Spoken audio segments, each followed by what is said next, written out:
Ahora vamos a hablar acerca de la población y muestra, conceptos que debemos tener claro para desarrollarlos en el artículo de investigación. En pantalla vemos un esquema que representa la población de estudio y la muestra. Asimismo vemos conceptos de criterios de selección, de fórmula de tamaño muestral y tipo de muestreo. Vamos a explicar en qué consiste en cada uno de estos. La población va a estar referida al conjunto de unidades de estudio a través de la cual nosotros vamos a obtener las unidades de estudio que cumplan los criterios de selección para poder hacer nuestro trabajo de investigación. Es decir, si yo deseo hacer un trabajo de investigación en seres humanos, primero debo ubicar dónde va a ser el lugar de donde van a proceder mis unidades de estudio. Las unidades de estudio que vayan a cumplir con mis criterios de selección recién van a conformar mi población de estudio.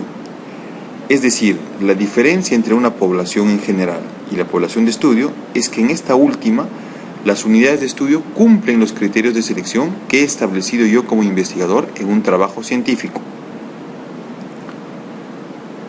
Lo ideal sería estudiar a toda esta población de estudio para poder extrapolar los resultados a este mismo grupo y que mi trabajo de investigación gane mayor realce. Sin embargo, por razones de dinero y de tiempo, no es factible estudiar a toda la población de estudio. Y muchas veces nosotros sacamos una muestra. Y esta muestra que sacamos de la población de estudio está en base a lo que es la fórmula de tamaño muestral y al tipo de muestreo.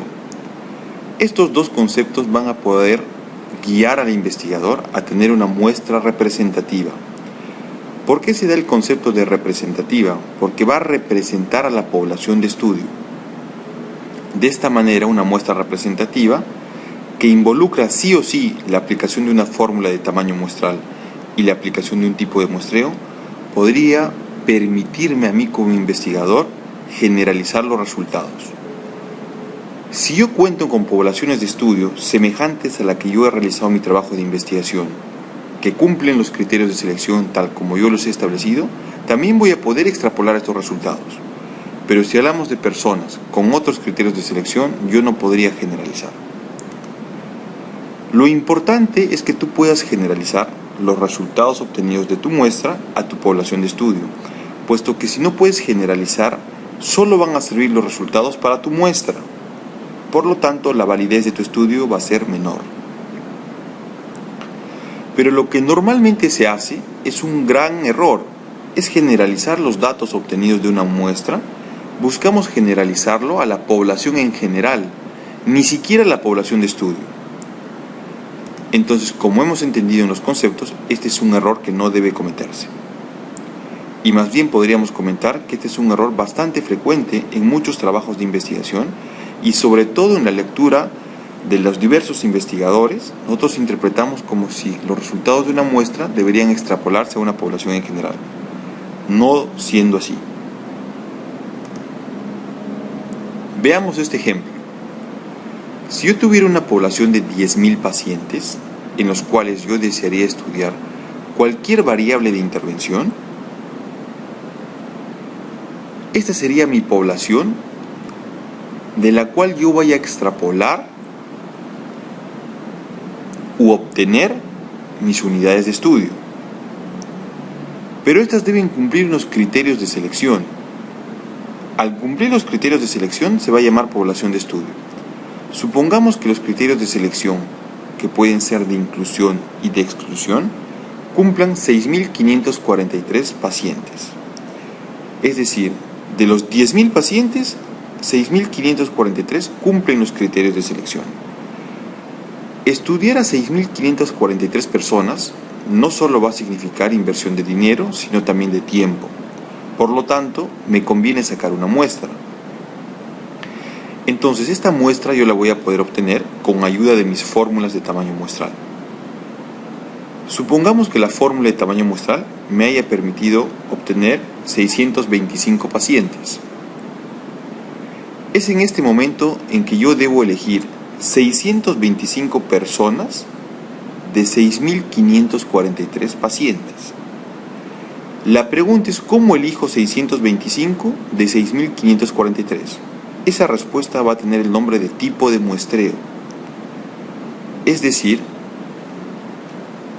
yo puedo tener un tipo de muestreo probabilístico que me garantice que las 6.543 personas tuvieron la misma probabilidad de ser elegidas.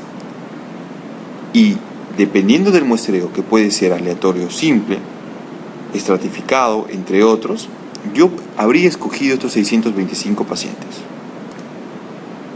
Podríamos esquematizarle el muestreo así.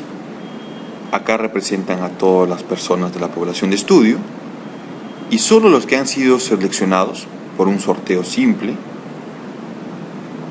que las vemos acá en un círculo más grande rodeando a la circunferencia negra, serían los que han sido elegidos para formar parte de la muestra. Bien, entonces, habiendo dado este entendimiento acerca de los conceptos de población muestra y población de estudio, podemos definir que la población es el conjunto completo de individuos, animales u objetos con una característica o atributo común observable. Principalmente el término de población está dado para seres humanos. ¿Qué van a ser los criterios de selección? Van a ser todas aquellas características que deben poseer las unidades de observación para que puedan ser consideradas como parte de la población de estudio. Se pueden también describir criterios de inclusión y criterios de exclusión por separado. Estos criterios son los que me van a permitir a mí filtrar mi población de estudio de la población en general. Y se supone que estos criterios van a ser los que me van a permitir hacer una buena estandarización en base a las variables que yo quiero investigar, de manera que pueda controlar los factores de confusión o las otras covariables que podrían estar interactuando al momento de obtener mi resultado. Con un buen control de los criterios de selección, yo voy a tratar de que solo se queden en estudio las variables que a mí me interesan, por decir la variable causa, la variable efecto o las variables principales, y algunas covariables que sí son indispensables. Los criterios de selección, por lo tanto, juegan un papel importante al momento de hacer la evaluación de la muestra. Veamos el concepto de muestra. Si la población era el conjunto, la muestra va a ser un subconjunto que va a ser obtenido de la población de estudio.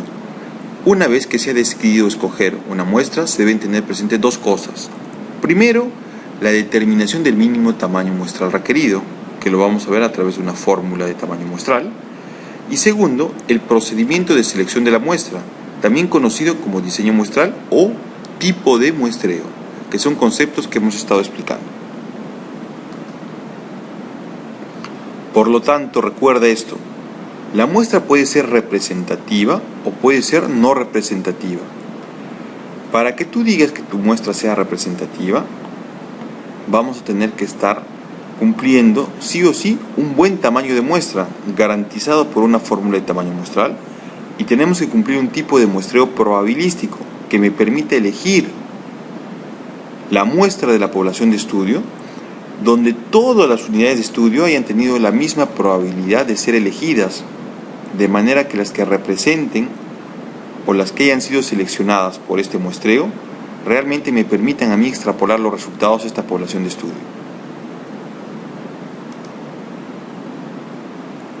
Cuando hablamos de tamaño muestral, tenemos que decir que para la mayoría de estudios, el mínimo tamaño muestral requerido se estima a través de la aplicación de fórmulas. De hecho, hay una fórmula de tamaño muestral para cada tipo de estudio, y dependiendo si yo tengo una variable cualitativa o cuantitativa. Existe una fórmula para cada tipo de estudio en particular. Veamos a ver un concepto que debemos conocerlo, que es acerca del grupo de estudio. Esta terminología ha sido utilizada ampliamente con el advenimiento de los estudios de tipo experimental, que básicamente son un grupo de sujetos de experimentación. Cuando nosotros realizamos trabajos experimentales, ensayos clínicos, no es fácil aplicar los conceptos de población de estudio y muestra. Estos conceptos están dados principalmente para estudios de tipo observacional, tanto analíticos como descriptivos. Sin embargo, cuando hablamos de trabajos experimentales, por lo general nosotros hacemos un trabajo en grupos de estudio que cumplan los criterios de selección. Y por lo general los dividimos en dos grupos o subgrupos, que vendrían a ser un grupo experimental y un grupo control. Entonces, este grupo experimental y control los van a conformar de acuerdo a los criterios de selección que el investigador haya establecido. Y realmente no hacemos la extrapolación de conceptos de población de estudio y muestra. Básicamente es un grupo de estudio que está conformado de acuerdo a criterios de selección y que para reconocer el número exacto aplicamos una fórmula en específico que me va a indicar cuántos pertenecerán al grupo control y cuántos al grupo experimental. Si podríamos hacerle un esquema, diríamos lo siguiente. El grupo de estudio va a estar hecho en función de mis criterios de selección y se va a usar una fórmula de tamaño muestral en base al piloto de estudio que voy a realizar o a los antecedentes de estudio que existen acerca del tema. Entonces, con estos criterios de selección y este tamaño de muestra, yo formo mi grupo de estudio, al cual aleatoriamente yo voy a distribuirlos en grupo experimental o en grupo control. El número exacto me lo dará la fórmula de tamaño muestral. La desventaja es que yo no podré generalizar los resultados, puesto que no tengo una buena obtención de las unidades de estudio, es decir, no tengo una población de estudio y tampoco tengo una muestra. Simplemente conforma mi grupo de estudio en base a una fórmula de tamaño muestral y criterios de selección previamente establecidos.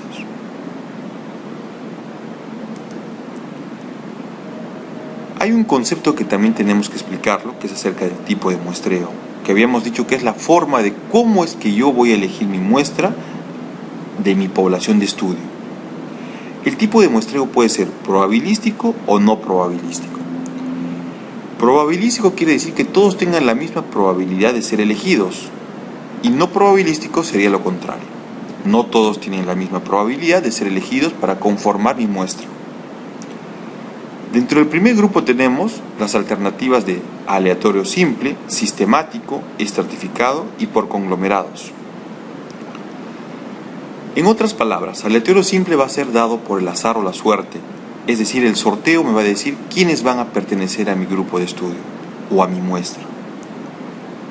El sistemático es básicamente la aplicación de una fórmula, que sería la división de la población de estudio entre la muestra, y eso me va a dar un número, por decir 5. Entonces yo debo comenzar a escoger cada 5 personas a los integrantes de mi muestra hasta completar el número requerido por mi fórmula de tamaño muestral. El muestreo estratificado va a estar dado de acuerdo a los estratos o subgrupos que conformen mi población de estudio. Normalmente se sacan estratos a partir del sexo, del grupo etario o de alguna característica o variable específica, ¿no? Podría ser que yo decida hacer un trabajo de investigación en una población de estudio donde el 60% de personas sean mujeres y el 40% sean varones. Por lo tanto, yo podría hacer un diseño estratificado cuya muestra represente esos mismos porcentajes de 60% de varones y 40% de mujeres, ¿no? Entonces yo podría hacer la selección en función de esos porcentajes. Por lo tanto, mi muestreo va a ser por estratos. Y el por conglomerado se va a aplicar cuando mi población de estudio sea muy grande y yo no tenga exactamente la lista de las unidades de estudio que conforman mi población de estudio y solo pueda tener un aproximado. Entonces normalmente lo que haría acá yo es obtener mis unidades de estudio para mi muestra en función a conglomerados que podrían ser vecindarios, podrían ser escuelas, colegios, podrían ser universidades, etc. Yo no tengo la lista completa de mis unidades de estudio, pero sí puedo sacar mi muestra por un grupo grande que no va a estar conformado específicamente por una persona, sino va a estar conformado por una institución o un vecindario, etc. Cualquiera de estos tipos de muestreo me van a asegurar que tengan la probabilidad de que las unidades de estudio puedan pertenecer a la muestra. En cambio, el muestreo no probabilístico, que puede ser por conveniencia, incidental o de voluntarios, no tiene mayor peso metodológico, producto de que los sujetos no tuvieron el mismo chance de ser elegidos. Aquí tenemos el muestreo por conveniencia, que el investigador decide quiénes participan en su trabajo de investigación, el incidental, que va a ser en función de cómo es que llegaron las unidades de estudio, es decir, los primeros que llegan podrían ser, y otro es el de voluntarios, que acá van a participar exclusivamente las personas que deseen participar de forma voluntaria. Vamos a dar más especificaciones del muestreo probabilístico. Por ejemplo, en el muestreo aleatorio simple, yo escojo mis unidades de estudio para conformar mi muestra, ¿no? Hagamos de cuenta que este rectángulo representa mi población de estudio. Dentro de ellas están cada una de mis unidades de estudio, y yo voy a seleccionar el número de tamaño muestral que me ha salido en mi fórmula, pero mediante el azar. Entonces cada círculo representa la que ha podido ser elegida. En cambio, el muestreo sistemático, como les dije, era dividir la población de estudio entre la muestra, ¿no? Entonces, de lo que me sale, por decir, en este caso sería 7, 1, 2, 3, 4, 5, 6, 7. Entonces yo elegiría a mis pacientes cada 7 personas, ¿no? Entonces el siguiente también tendría que ser cada 7, 1, 2, 3, 4, 5, 6, 7 sería este. Y el siguiente también tendría que ser de 7 personas, 1, 2, 3, 4, 5, 6, 7. Y así sucesivamente hasta tener el número completo de acuerdo a mi fórmula de tamaño muestral. El estratificado, dijimos, por decir, de este grupo donde se ven menos circunferencias negras, tiene un menor porcentaje de sujetos que del que representa el lado derecho del rectángulo, donde hay más circunferencias negras. Entonces yo tendría que elegir más circunferencias del lado donde hay más unidades de estudio que del lado donde no hay más unidades de estudio, para que pueda representar lo que realmente tiene mi población. Y el por conglomerados, yo no tengo exclusivamente la lista de las unidades de estudio. El diseño es tan grande que yo no puedo tener contacto directo con las personas, que prefiero hacerlo por bloques, como por ejemplo podrían ser las escuelas públicas. Entonces yo separaría una escuela de la cual voy a sacar algunos sujetos de estudio. ¿Cómo sacar estos algunos sujetos de estudio? Lo voy a sacar al azar, es decir, inicié con un muestreo por conglomerados, pero después hice uso del muestreo aleatorio simple para obtener las unidades de estudio propiamente dichas. Igual acá seleccioné otra escuela. Dentro de esta escuela seleccionada por conglomerados, luego utilizaré el aleatorio simple para seleccionar quiénes van a participar en mi estudio. Así concluiré con la otra escuela y con la otra escuela. Bien, todo esto que hemos aprendido me va a servir para que yo pueda redactar en mi trabajo o artículo científico, ¿no?, la parte que me corresponde a lo que es población, muestra y criterios de selección. Veamos así. Acá tenemos un ejemplo, que es un artículo que publiqué, que habla de la concordancia entre los estadios de calcificación dentaria y la maduración esquelética en niños y adolescentes de una localidad peruana. Entonces miren lo que se pone en la parte materiales y métodos. El estudio fue de tipo observacional, descriptivo, transversal y de correlación. Se comienza especificando las características de mi diseño de estudio, ¿no?, pero sin explicar por qué es observacional, por qué es descriptivo, por qué es transversal o de correlación. Yo puntualmente pongo qué características tiene mi diseño de estudio, ¿no?, el nombre específicamente. Luego hablamos de la población, y fíjate el concepto. La población de estudio, es decir, la que ya cumple mis criterios de selección, estuvo constituida por 503 niños y adolescentes de 9 a 16 años de edad de la institución educativa Antenor Orrego Espinosa de Lima. La muestra obtenida fue probabilística, de acuerdo a la fórmula de tamaño muestral para comparar dos proporciones, el porcentaje de coincidencia entre el pico de máximo crecimiento puberal y los estadios de calcificación dentaria. Nota que acá estoy especificando cómo es que voy a obtener la muestra, que en este caso digo que es probabilística. Entonces, por lo tanto, debo decir que he utilizado una fórmula de tamaño muestral, y acá especifico los detalles. Luego digo, estuvo conformada por 182 niños y adolescentes que cumplieron los criterios de selección. Fíjate, entonces ahora voy a comenzar a mencionar seguramente la conformación de mis grupos. Se conformaron 7 grupos de 26 adolescentes, 13 varones y mujeres por cada grupo etario, a los cuales se les tomaron 182 radiografías de mano y muñeca y 364 periapicales, todas registradas en el mismo momento. La selección de la muestra por cada grupo etario se realizó mediante el muestreo probabilístico aleatorio simple. Recuerda, para que yo pueda hablar que mi muestra es representativa, debo hablar sí o sí de una fórmula de tamaño muestral, que acá la estamos aclarando, y debemos hablar de un tipo de muestreo probabilístico, en este caso el aleatorio simple. De igual forma, tú, cuando redactes la primera parte de la sección materiales y métodos, en el que vas a mencionar el tipo o diseño de estudio, luego la población, los criterios de selección, la muestra y cómo ha sido obtenido la muestra, debes detallar características muy parecidas a este ejemplo. Continuamos con el artículo y acá mencionamos los criterios de selección y comenzamos a enumerarlos. Los criterios de selección fueron niños y adolescentes nacidos y residentes en la localidad de estudio, es decir, en Lima, con por lo menos 2 generaciones previas de ancestros peruanos, de tal edad, de tal estado nutricional, libres de enfermedad sistémica y ósea, etc. Que tengan condición dental normal, sin impactaciones, transposiciones dentarias, sin tratamiento ortodóntico previo, sin extracciones, etc. Estos son los criterios de selección. Entonces, con esto estamos dando el ejemplo de qué es lo que queremos que ustedes redacten en la primera sección de su artículo correspondiente a materiales y métodos. Tenemos otro ejemplo, este ya también está publicado en el European Journal of Orthodontics el año 2009, que dice prevalencia de la mordida cruzada posterior y hábitos de succión en niños brasileños de 18 y 59 meses de edad. Fíjate los detalles que pone.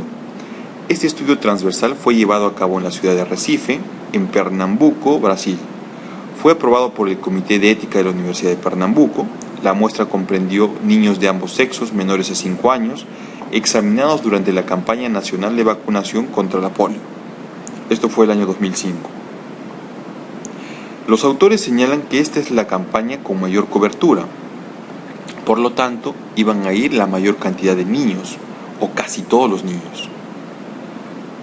Una muestra representativa, fíjate, representativa de los niños fue calculada usando el programa EpiInfo 6.0, es decir, ellos obtuvieron su fórmula de tamaño muestral mediante este software. Los siguientes datos fueron consignados. La población fue de 133.797 niños, todos menores de 5 años. La prevalencia estimada por artículos previos fue de 10%, trabajaron a una precisión de 2% y a un nivel de confianza de 99%. La muestra calculada fue de 1.477 niños, sin embargo en la campaña se obtuvo datos de 2.750 niños, es decir, superaron ampliamente lo que les pidió la fórmula. Eso es bueno. Recuerda que mientras más muestra tengas, más te acercas a tu población de estudio, por lo tanto es mejor. Lo ideal sería estudiar a la población de estudio, pero por dinero y por tiempo no siempre se puede hacer eso. Entonces mira que este es un trabajo que tiene una muestra representativa, utiliza su fórmula de tamaño muestral y cubre casi todos los niños, ¿no?, que van a la campaña de vacunación. No habla de tipo de muestreo específicamente, probablemente hayan captado a los niños que hayan llegado primero o a los niños de forma incidental, ¿no?